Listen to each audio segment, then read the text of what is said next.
बिस्मिल्लाहिर्रहमानिर्रहीम। अस्सलाम वालेकुम नाज़रीन, आपके सामने एक दफ़ा फिर हाज़िर हैं हमारे चैनल सीकिंग रियलिटी की तरफ से। आज हम जिस मौजू पे बात करने जा रहे हैं वो है कोरोना और उसकी हकीकत। आप पिछले 3 महीनों से देख रहे हैं कि दुनिया भर में क्या हो रहा है। आपकी अपनी जो भी ऑब्ज़र्वेशन है इस बीमारी को लेके वो आपके जहन में होगी, और हर किसी का अपना एक नज़रिया है इस बीमारी को लेकर के ये क्या है, क्या ये हकीकत में ऐसी बीमारी है और जो ख़तरनाक है और हमें इससे बचना चाहिए, इससे डरना चाहिए, इसका एक खौफ तारी नज़र आता है। या फिर कुछ लोग हमें नज़र आते हैं जो कहते हैं बेफ़िक्र होके कि कोई ऐसी बीमारी नहीं है, ये सब प्लांटेड है और ये दुनिया की एक चाल है। इस दुनिया की जो इस्टेब्लिशमेंट है, ये यहूद व नसारा हैं जो करता धरता है ताकि वो अपने मकासद हासिल कर सकें, और ये लोगों को डराया जा रहा है। तो आज हम इन दोनों एक्सट्रीम नज़रियात के बीच में हकीकत जानने की कोशिश करेंगे।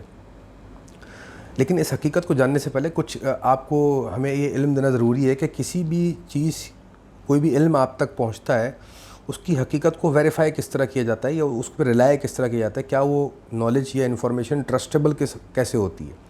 देखिए, इस सिलसिले में आपके पास मुख्तलिफ़ कह लीजिए ज़राए से जो है वो आप पे वीडियोज़ आ रही होंगी, इन्फॉर्मेशन आ रही होंगी। व्हाट्सएप पे आपको फॉरवर्डेड वीडियोज़ आ रही हैं, आर्टिकल्स आ रहे हैं, बड़ी बड़ी वेबसाइट के आर्टिकल्स कोट हो रहे हैं, ऑथेंटिक सोर्सेज से, गवर्नमेंट सोर्सेज से आपको चीज़ें कोट हो रही हैं, टीवी में देखा जा रहा है। आप यही आपके ज़राए होते हैं जिनसे आपको चीज़ें मालूम पड़ती हैं। तो क्या हम इन ज़राए पे ट्रस्ट कर लें फ़ौरन या नहीं करें। दूसरा ये कि इस ज़राए को हटा के इस बीमारी की हकीकत क्या है, आपका अपना इल्म क्या कहता है। अच्छा, होता ये है कि हर इंसान का इल्म जो है वो महदूद होता है। ज़ाहिर बात है, हर इंसान को, आम इंसान को मेडिकल नॉलेज नहीं होती, तो उसको ये खौफ होता है भाई मुझे नहीं पता ये क्या, अगर वाकई में बीमारी है तो ये मुझे लग गई तो मुझे प्रॉब्लम ना हो जाए, और ये बीमारी नहीं है तो फिर मुझे ज़राए तो यही बता रहे हैं। लेकिन हकीकत दोनों रुख पे नहीं है। जो लोग इस बात को लेके खौफज़दा हैं कि ये बीमारी बहुत ख़तरनाक है और हमें बिल्कुल घर से नहीं निकलना चाहिए, अपने आप को बंद कर लें और सारा निज़ाम धर्म भरम हो जाए, वो भी एक शिद्दत वाली सोच का शिकार हैं और इसको लेके वो अपने आप को आइसोलेट करके बैठे हुए हैं। और इसके बरक्स हम क्लियरली बोलते चलें, हम माशरे में हम गुमराही नहीं फैला रहे हैं, हम बहुत क्लियर बात कर रहे हैं। इसके बरक्स जो लोग ये सोच रहे हैं कि ये ऐसी कोई बीमारी नहीं है और हमें इस पे कोई एहतियात नहीं करनी चाहिए और बेखौफ व ख़तर हम बाहर निकलें और ये सब ड्रामा है, वो भी इंतहाई गलत सोच के हामिल हैं और वो भी कह लीजिए अपना नुकसान कर रहे हैं। हकीकत इसके बीच में कहीं है। तो कोई भी इंफॉर्मेशन आप तक पहुंचती है, नंबर 1 वो ट्रस्टेबल जब तक नहीं होती जब तक आप उसकी सोर्स को चेक नहीं कर लेते। जब हम इंफॉर्मेशन या रिसर्च मैथडोलॉजीज़ पढ़ाते हैं तो किसी भी जानकारी का आप तक पहुंचने का जो मोस्ट ऑथेंटिक तरीका होता है कि आप उसको सोर्स को खुद वेरीफाई करें। मिसाल, आपको एक ख़बर मिली कि जी फ़लाँ शहर में चोरी हुई या लूट मार हुई, तो इस ख़बर को वेरीफाई करने का सबसे बेस्ट तरीका क्या है। किसी, या तो आपने नंबर 1 कि आपने वो ख़बर वारदात होते हुए ख़ुद देखी हो। नंबर 2, ये तो आपने देखी नहीं, आप तक तो ख़बर पहुंची। नंबर 2, आप किसी ऐसे शख्स से मिले हो जिसने वो वारदात होती हुई देखी हो, वो चोरी या लूटमार होती हुई देखी हो। ये मोस्ट ऑथेंटिक सोर्स होगी सेकंड टियर के अंदर। नंबर 3, आप किसी ऐसे शख्स से मिलें जो किसी ऐसे शख्स से मिला हो जिसने ये वारदात होती हुई देखी हो, यानी कि एक्स ने ये वारदात होती हुई देखी और वाई एक्स से मिला और आप वाई से मिले कि भाई हाँ मैं इस शख्स से मिला हूँ जो उस शख्स से मिला है जिसने डायरेक्ट वारदात होती हुई देखी। तो आप कहेंगे ये मेरे पास ऑथेंटिक नॉलेज है। दूसरी बात, हमारे पास क्या होता है कि हमारे पास जब कोई इन्फॉर्मेशन, कोई वीडियो आती है, जो दिख रहा होता है वीडियो में हम उसको बिलीव कर लेते हैं। ऐसा नहीं होता। वीडियोस बनाई जा सकती हैं, बहुत सारी चीज़ें कह लीजिए टेक्नोलॉजी इतनी आगे चली गई है कि आपको ऐसे प्रेजेंट की जा सकती हैं कि उस पर आप रिलाई नहीं कर सकते, सब कुछ हो सकता है। इवन आपकी आवाज़, आपका चेहरा, हर चीज़ रेप्लिकेट हो सकती है। तो अब आप कहेंगे कि भाई जनाब इतनी जो इन्फॉर्मेशन हम तक आ रही है, हम हर किसी को कैसे जाके वेरीफाई करें। तो इसका भी तरीका होता है कि जब आप तक कोई चीज़ पहुंचती है तो आप वो किससे पहुंची है, सोर्स क्या उसकी मेक है, किस तरह बनाई गई है वीडियो, किस वेबसाइट पे डाली गई है, वो वेबसाइट कितनी क्रेडिबल है, वो किताब कितनी क्रेडिबल है, वो लोग कितने क्रेडिबल हैं जो आप तक भेज रहे हैं, और वो सोर्स, वो इन्फॉर्मेशन जनरेट कहाँ से हो रही है। अगर आप इस पूरे प्रोसेस को ट्रेस बैक कर लें तो आपको पता चल जाएगा ये इन्फॉर्मेशन ऑथेंटिक है कि नहीं। तो अब ज़रा इस प्रोसेस को रख के देखिए आप तक जो भी व्हाट्सएप पे वीडियोस और चीज़ें पहुंच रही हैं कोरोना के बारे में, क्या वो आया ऑथेंटिक है, क्या आप उसकी ऑथेंटिसिटी की जो है ना वो भरोसा कर सकते हैं या दावा कर सकते हैं? नहीं, हम नहीं कर सकते।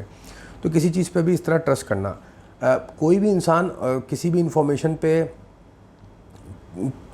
को जज कर सकता है या मान सकता है, उसके लिए उसको ये नॉलेज होना और ये प्रोसेस की प्रैक्टिस होना बहुत ज़रूरी है। तो इसका मतलब इन जनरल हर इंसान नहीं कर सकता इस प्रोसेस को वेरीफाई। लेकिन हो क्या रहा है कि यहाँ पे सब लोग जो वीडियो आई आगे फॉरवर्ड कर रहे हैं और लोग उस पर यकीन कर रहे हैं।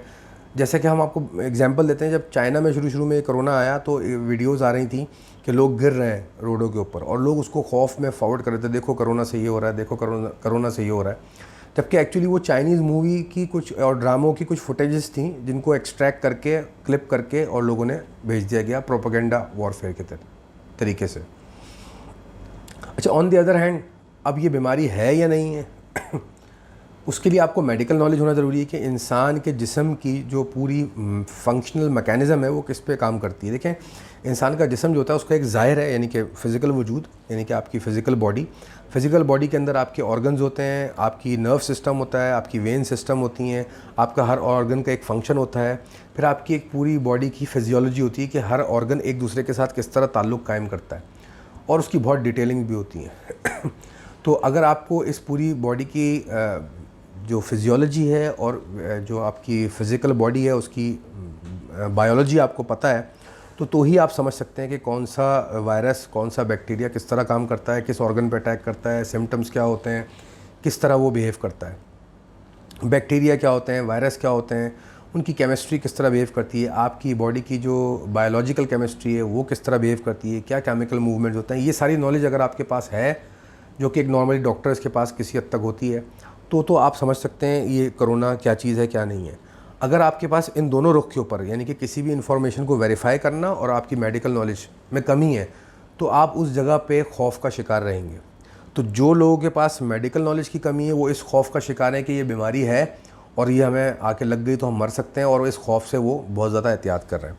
जिन लोगों के पास मेडिकल नॉलेज थोड़ी बहुत भी है, कुछ है, और उनके पास इंटरनेशनल नॉलेज भी है कि किस तरह मीडिया प्रोपागेंडा और मीडिया सोर्सेस, यानी कि कोई भी सोर्सेस को लेकर इंटरनेशनल फोर्सेस अपने मकासद पूरे करती हैं, वो उस तरफ ज़्यादा झुकाव रखते हैं कि ये सब ड्रामा और प्रोपागेंडा किया जा रहा है। तो हकीकत क्या है इस सब में? हकीकत बीच में है, ये बीमारी अपनी जगह एग्जिस्ट करती है, इसका वजूद है। जिस तरह स्वाइन फ्लू आया, बर्ड फ्लू आया, इबोला आया, सार्स आया, सही है जी, और दूसरे किस्म के मलेरिया, डेंगू, ये सारे बीमारियां हर 5-10 साल बाद म्यूटेट करके ओरिजिनेट करती हैं या लैब में बना दी गई तो वो इंसान पे आ जाती हैं, छोड़ी जाती हैं, फिर इंसान उसकी इम्यूनिटी डेवलप करता है और वो बीमारी के साथ रहने लग जाता है।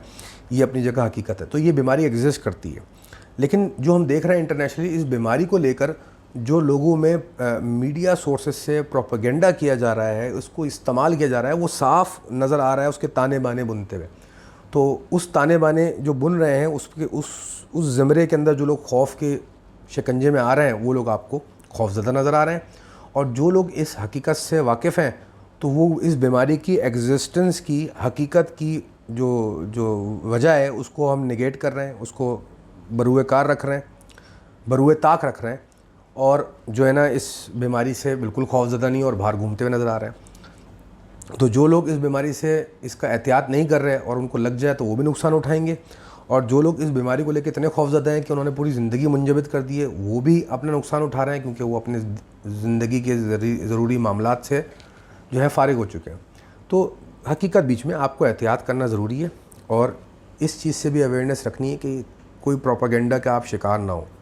अपने इर्द गिर्द लोगों की मदद करनी है जो तकलीफ़ में आ चुके हैं, और ये चीज़ इतने मैसिव लेवल के ऊपर है वर्ल्ड वाइड कि आप इससे अकेले नहीं लड़ सकते, अपना रोल प्ले कर सकते हैं और अपने आप को बेहतर कर सकते हैं। अपने इर्द गिर्द के माहौल, फैमिली को लेके आप साथ चल सकते हैं। अपने ज़िंदगी के मामलात को भी ख्याल रखिए और बीमारी से एहतियात भी कीजिए। जो बेसिक्स हैं वो कोई इतनी इंपॉर्टेंट नहीं है। अब हाथ की सफाई ये तो हमें वैसे भी रखनी चाहिए नॉर्मली, और सैनिटाइज़ करना, साबुन से हाथ धोना, जगह को साफ़ रखना, डिस्टेंस थोड़ा सा रखना, ये हम बेसिक चीज़ें फॉलो कर सकते हैं जो कि बच सकती हैं। और आपका अगर इम्यूनिटी सिस्टम स्ट्रॉन्ग है तो भी आपको अगर ये बीमारी लग जाती है तो इतना प्रॉब्लम नहीं करेगी। ख़तरा उन लोगों के लिए है जिनका इम्यूनिटी वीक है या जो ज़ईफ़ुल उम्र है, उनको हमें एहतियात करनी है, उनसे बचना है। ये भी इम्पॉर्टेंट है अपनी जगह के ऊपर। तो उम्मीद है इस सारी डिस्कशन से आपको जो कुछ भी हासिल हुआ हो वो आपके शऊर को बुलंद करने की वजह बने। मकसद हमारा यही है कि ये सारी वीडियो में जो हमने डिस्कशन की कि आपकी गुमराही दूर हो, गलत फहमी दूर हो और जो नॉलेज है आपकी बेहतर हो, आप किसी प्रोपागेंडा का शिकार ना हो, ना खौफ का शिकार हो।